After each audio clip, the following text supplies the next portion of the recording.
Cowgirls Don't Cry, Red Dirt Road, Silver James author.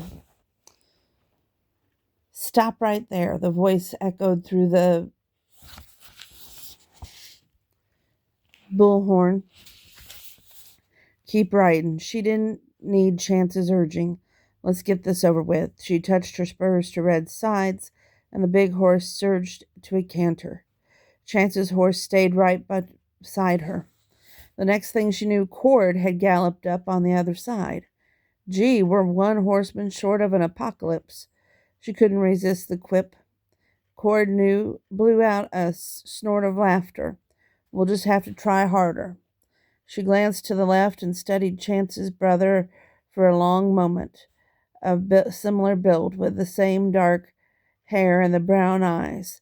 They shared some amazing genetics. He rode with a reckless case, even though his expression looked grim and determination. She was suddenly glad that these two men rode at her side. Peeking at Chance, she noticed that he was scamming the crowd together in the intersection behind the barricade of the sheriff's office vehicles. His face lit up, and she followed his gaze to find a petite brunette waving madly. Jealousy twitched at her stomach. There's Heidi. Chance stood up in his stirrups to see better. The woman waved again and held up a vanilla folder. She got the filing done. We're good to go. I know it's not your style, Cass, but let me do the talking this time. The corner of her mouth quirked in a little grin. He hadn't made that an order, but a request. He was learning. Who's Heidi? She wanted to bite off her tongue as the question slipped off its tip. My paralegal. She filed that injunction and delivered the copies first thing this morning. The constriction in her chest lessened. His paralegal, just his paralegal, nobody special. Well, she amended, nobody special to his heart. Tell her thanks. You can tell her yourself when I introduce you in the meantime. He paused and blew out a breath. I've probably been presumptuous, but I'm on a file with the court as your attorney. Let me deal with the deputies, okay? Okay. Chance rode past Heidi, grabbed the envelope, but didn't dismount. When they stopped in front of the roadblock, he delivered the signed, if slightly crumpled, order to the deputy with the bullhorn. Words were exchanged, followed by the radio transmission between the deputies and the sheriff's office. Cass sat stiffly, pressing her lips together. Easy, Cass. Chance knows what he's doing. She cut her eyes to Cord. I sure hope so. His knees bumped hers as his bay sidled closer to the horses. You did something to him, Cass, something good. Don't let pride mess this up for either of you. She rolled her eyes. That's easy for you to say. Chance reined his horse around and rejoined them. It's done. They're moving their cars. We'll still need to deal with the OCPD when we hit the city limits. The good news is Bethany PD is shutting down traffic and giving us escort through the town. That'll help. I doubt that we'll get the same consideration from the OKC cops. Cass wanted to kiss him again, but didn't. Cameras of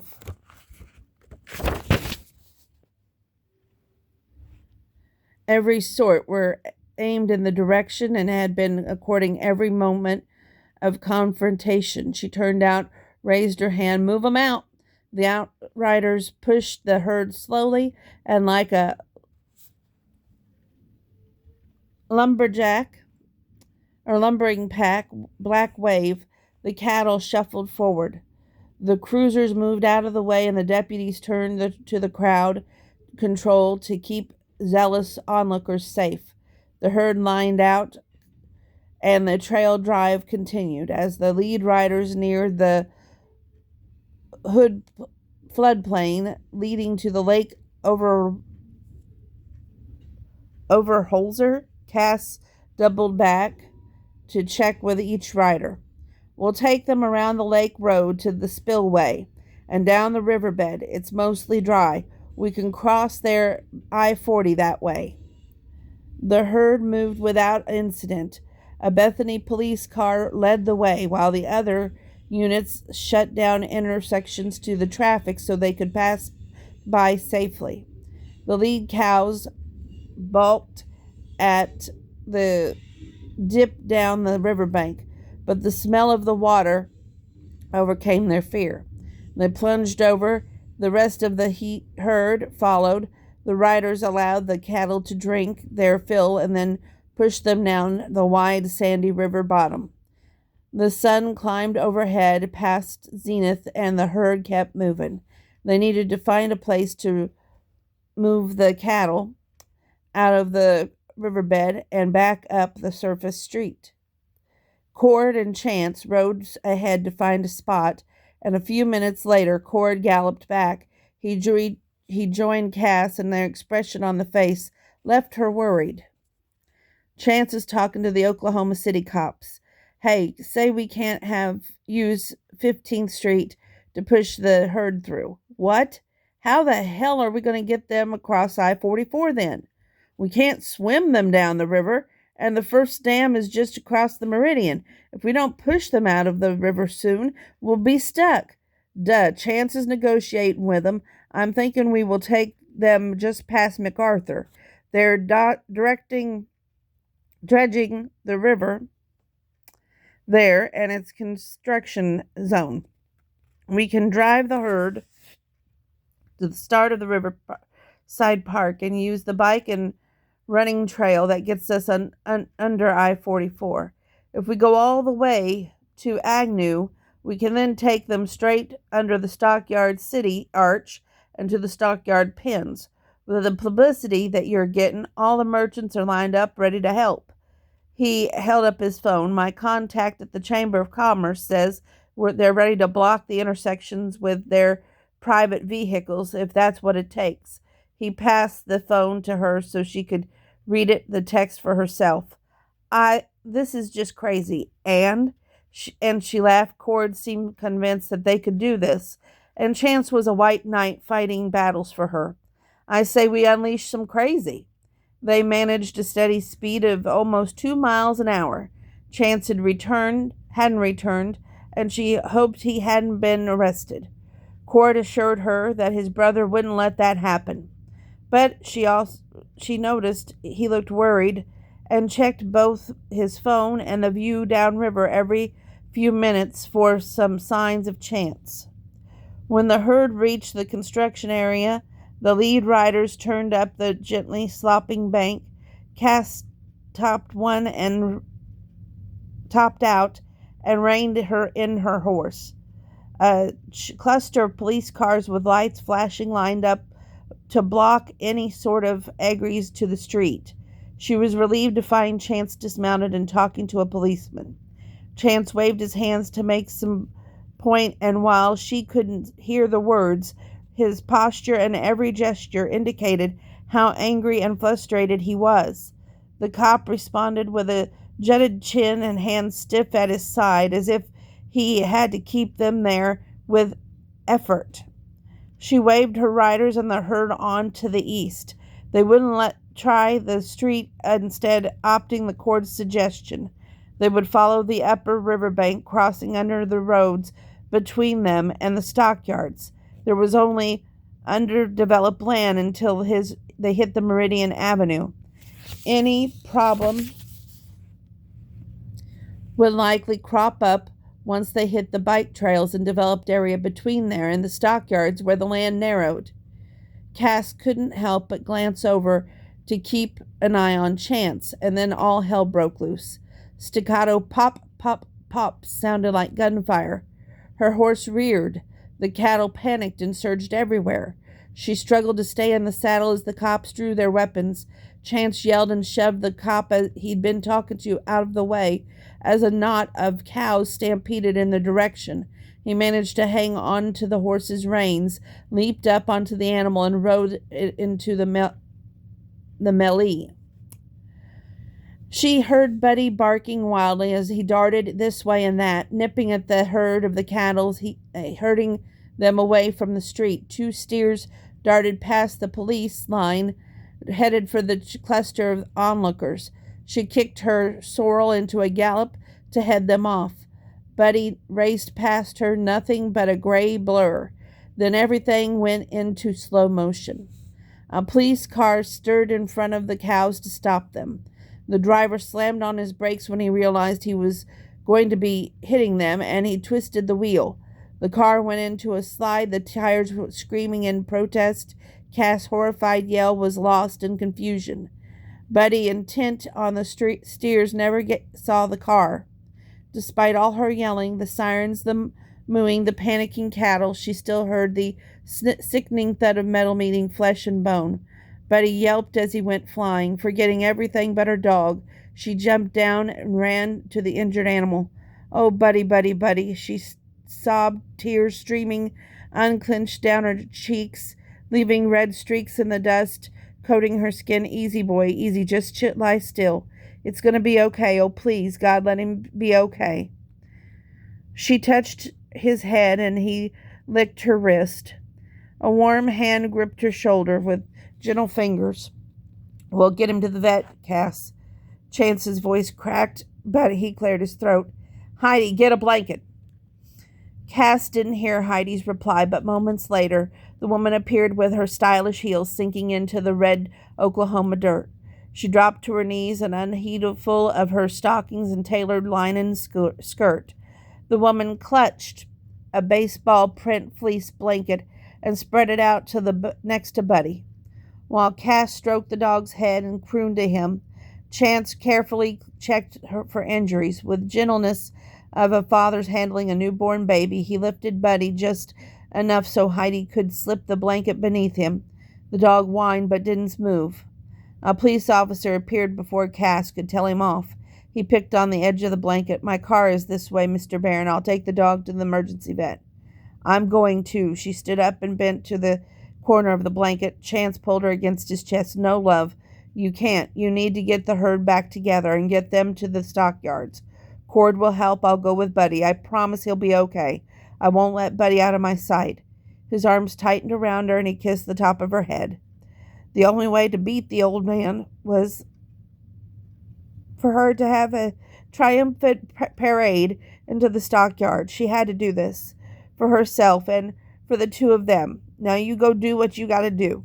You have to finish this." He cupped her cheeks as she tilted her face up, and he dipped his head to kiss her.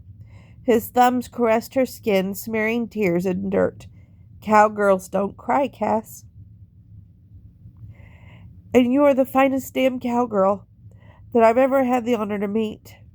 Now get your pretty ass back in that saddle and ride. Do this for you, for your dad, for the Crazy M Ranch, for us," he added silently. Cass drew in a long, shuddering breath. Her chin came up as she leaned her forehead against Chance's, very solid. "Take care of Buddy, Chance. I'll see you on the other side." She stepped back, but he didn't release her. Not yet. Not until he claimed her mouth again. She clung to him, though, the kiss for a long moment longer. As his arms fell away, she turned on her heel and strode into the middle of the chaos, back straight and her head held high. Red waved nearby, one front foot stuck in the loop of the rein. He stood still as she approached and freed his foot, grabbing up the rein. She shoved her boot in the stirrup, mounted and settled into the saddle. In less time than she anticipated, all the cattle were rounded up. Several of her riders had been injured too seriously. A few of the cops suffered cuts and bruises, but they were on their feet. Cass was down to a handful of drivers. The herd was skittish, and they had just over 3 miles to go. One of the cops yelled and waved to her. She recognized him as the man Chance had been speaking with. As she waited as he approached, he grabbed one rein and stared up at her. "Firecrackers. Some idiot let loose a package of black cats." The cop shook his head and split on the ground. He glanced around and winced at the scene. "Keep to the riverbank and the park. We'll patrol the overpasses, Miss Morgan. No one else will disrupt your drive. I didn't want it to come down to this, that's for sure. But I had orders, ma'am. As they watched, one of the riders were loaded into the back of an ambulance. No, sirree, I sure didn't want it to come to this. Neither did I. Good luck, Miss Morgan. He turned loose of her horse and stepped back as she put her heels to the sorrel. Someone called her name and she glanced back. A bevy of reporters for her attention, but she ignored them. The squad car with Chance and Buddy had already disappeared. The ambulance with the drover, also pulled away, lights flashing through though the driver waited until the vehicle was well past the cattle herd before the sirens blared. With the herd back in some semblance of order, she returned to work. She would finish this come hell or high water. She'd get those cattle for sale and she'd get the money. Sure, she wasn't getting her ranch.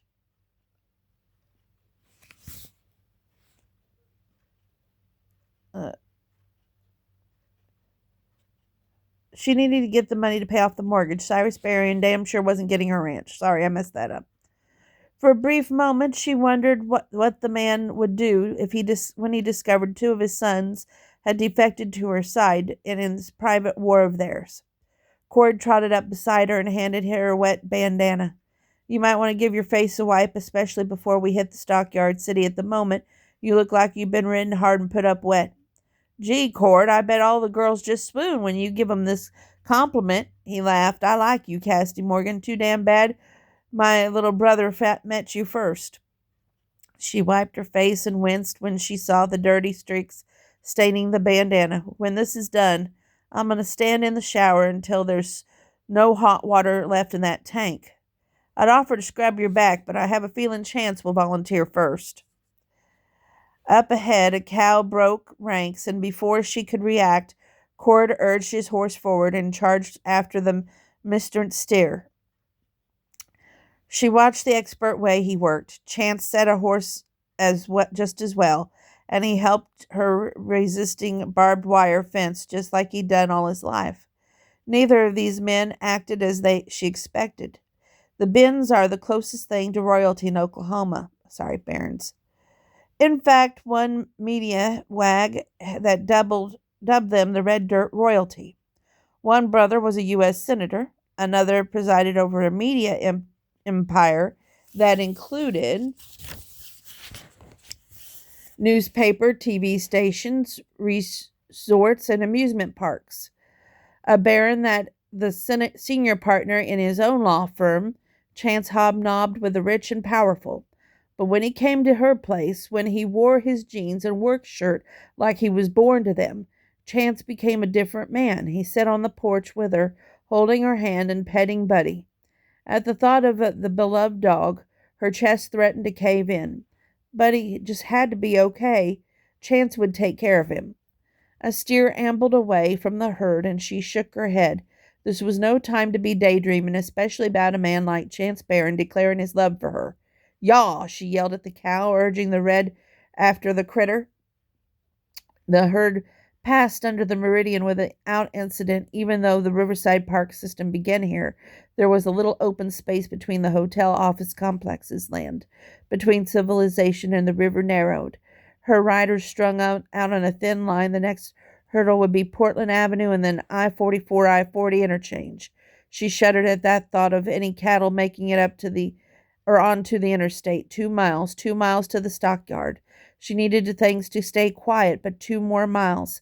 She managed a deep breath. Chance was right. She would succeed. She continuously rode back and forth, encouraging the drovers, chasing steers back into the line and trying not to get her hopes up. They passed the Portland Avenue just as with the Meridian corridor. A large police presence kept traffic and onlookers at bay. A couple of officers even offered an repetitious thumbs up gestures as they passed beneath them. The strip of land traversed widened and the herd bunched up a little more. Ahead, an office building and huge parking lot would choke them down into almost single file. Red wickered and shook his head. His lathered neck proved how hard he had been working. All the horses and their riders, too, looked worn out. Boots, still riding at the head of the herd, let out a whoop, and she stood in her stirrups to see what the new problem that they faced. To her surprise, a knot of riders advanced from the east.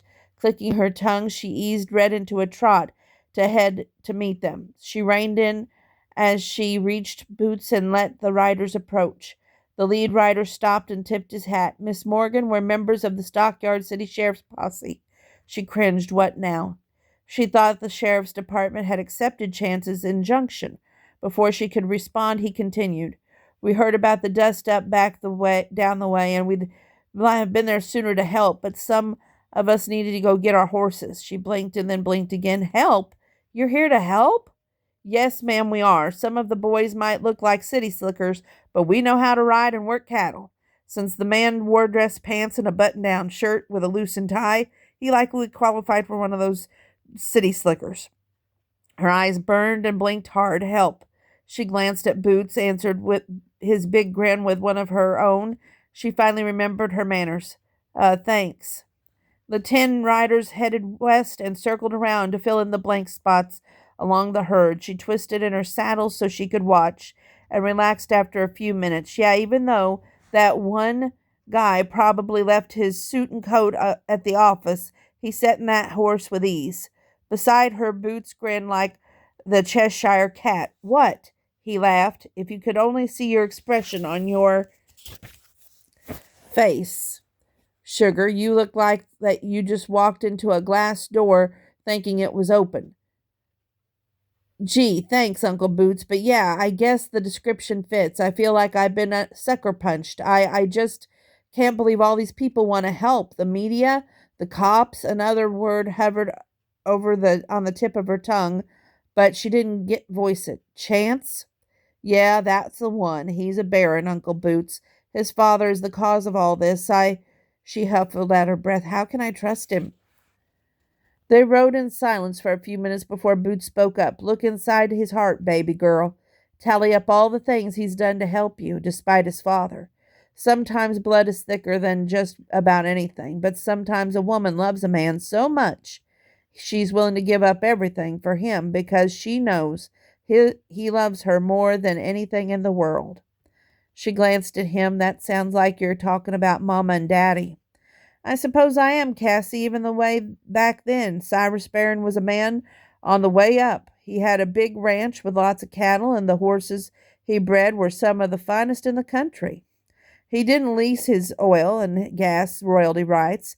He started his own drilling company, and that eventually became Barron Oil. If your mama had married him, she'd been a rich woman. Boots took off his hat and wiped his forehead with his bandana before continuing. Your daddy was a rodeo cowboy without a pot to piss in. But after that beating, laying there in the hospital, your mama holding his hand and telling him how much she loved him, he figured he'd better do something with his life. He scrapped together every bit of cash and credit he had, bought the home place. He knew rodeo, and he knew rodeo stock. He started small, but the rodeo folks knew that they'd get the quality if they hired him.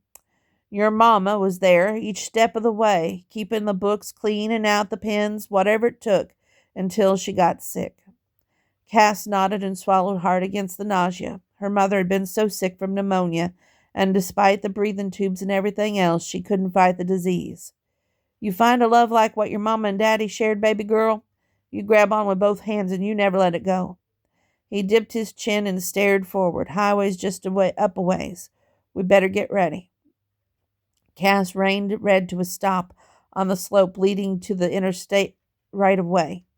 A line of riders flanked the road on each side of the overpass. To her now practiced eye, the herd just looked as worn out as the drovers and their horses. Just about a mile now, she exhaled in relief when the last drag rider passed by and disappeared under the overpass. She followed. On the other side, the herd had bunched tightly again and moved forward like some weird amoeba. Cass could only imagine what the scene looked like from above. Maybe someday she'd catch a news report to see the footage from a helicopter. In the meantime, she had cows to get to market. She rode up the line, urging the tired riders and cattle onward. The news helicopter disappeared, heading west. Cass glanced over her shoulder, hoping it wasn't focusing on something bad happening to the drag riders. It kept flying straight as she watched lightning flickered in the clouds massing on the western horizon. I knew it, she muttered. Red skies in the morning, sailors and cowboys take warning. She glanced at her watch. With luck, she'd have the herd delivered to the stockyards, and they'd be safely in their pens by the time the storm moved in. Nothing to panic over yet. Chapter 17. The new bridge with the fancy street lights loomed ahead. Agnew Avenue. If Chance was right, the street would be blocked to the traffic, and she would bring that herd right down the middle of the street. Cord cantered up to her and slowed his horse to match hers. About time you move up, Cass. You should be at the head of this parade. She shook her head. I didn't do this for attention, Cord. If your father had stayed out of things, I'd be back on the ranch with the loan paid. She felt her face flush as her blood pressure spiked. Yeah, he's a real son of a bitch. And I figured he's probably not quite done yet. Chance will do everything he can to stop whatever the old man has up his sleeve. But, yeah, I heard a but at that end of the sentence. She returned his stare to him, and more than her blood pressure hammered in her ears. He's going to turn Chance against me, isn't he? She muttered a string of cuss words, but didn't smile when Cord laughed at her. Damn that man. Which one? His quiet question surprised her. She blinked and shut her mouth, and when she considered her answer, which came in the form of a question. Will he succeed? Cord wouldn't look at her, but his shoulders rose in what might be a negligent shrug.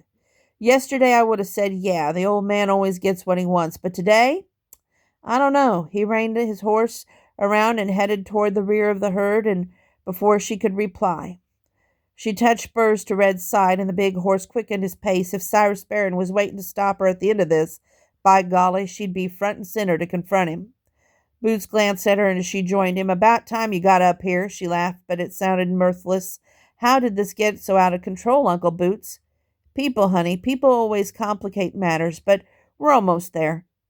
Their horses' hooves clopped on the asphalt as they stepped off the curb. Sheriff cruisers in the street blocked off the ramp from I-40, and the way was clear to the south. Almost as if sensing the end was near, horses and cattle all picked up the pace. The gateway arch stretched above the street ahead of them. A cowboy on horseback and a long-horned steer bracketed the words Stockyard City, displayed across the metal span. As she passed beneath it, Cass breathed again. This was it.